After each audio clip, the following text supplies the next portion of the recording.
Serial तुमसे तुम तक में अब कहानी ने ऐसा मोड़ ले लिया है जहां हर रिश्ता, हर सच और हर राज एक एक करके टूटता और खुलता जा रहा है।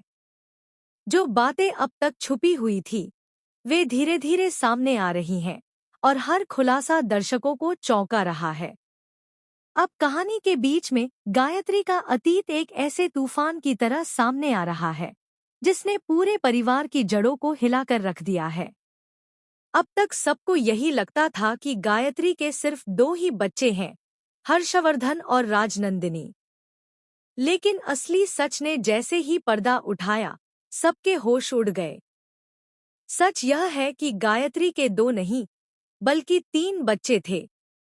एक और छोटा बेटा भी था, जिसके बारे में किसी को कोई जानकारी नहीं थी।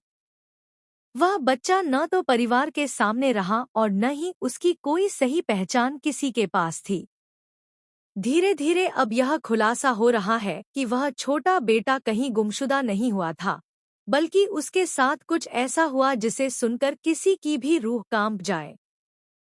गायत्री को अब तक यही लगता रहा कि उसका वह बेटा या तो इस दुनिया में नहीं है या फिर किसी अनजान जगह पर खो गया है। लेकिन असलियत इससे कहीं ज्यादा डरावनी और गहरी है।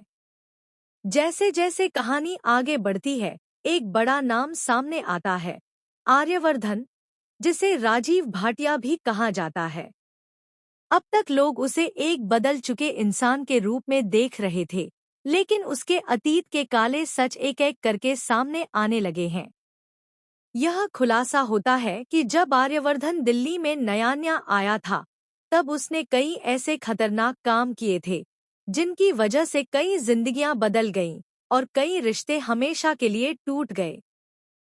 सबसे बड़ा और शॉकिंग सच यह है कि राजनंदिनी के सबसे छोटे भाई के गायब होने के पीछे भी किसी बाहरी दुश्मन का नहीं, बल्कि उसी आर्यवर्धन का हाथ बताया जा रहा है।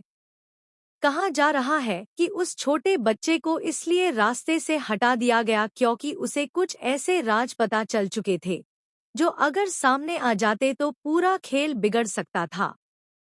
यह बात अब धीरे धीरे साफ हो रही है कि उस छोटे भाई को जानबूझकर रास्ते से हटाया गया ताकि सच्चाई हमेशा के लिए दब जाए। लेकिन अब किस्मत ने एक बार फिर करवट ली है और वही दबा हुआ सच वापस बाहर आने की तैयारी कर रहा है। इधर गायत्री का दिल हर दिन अपने उस खोए हुए बेटे को याद करके टूटता जा रहा है। उसे लगता है कि उसका बच्चा कहीं दूर है, शायद जिंदा भी नहीं है।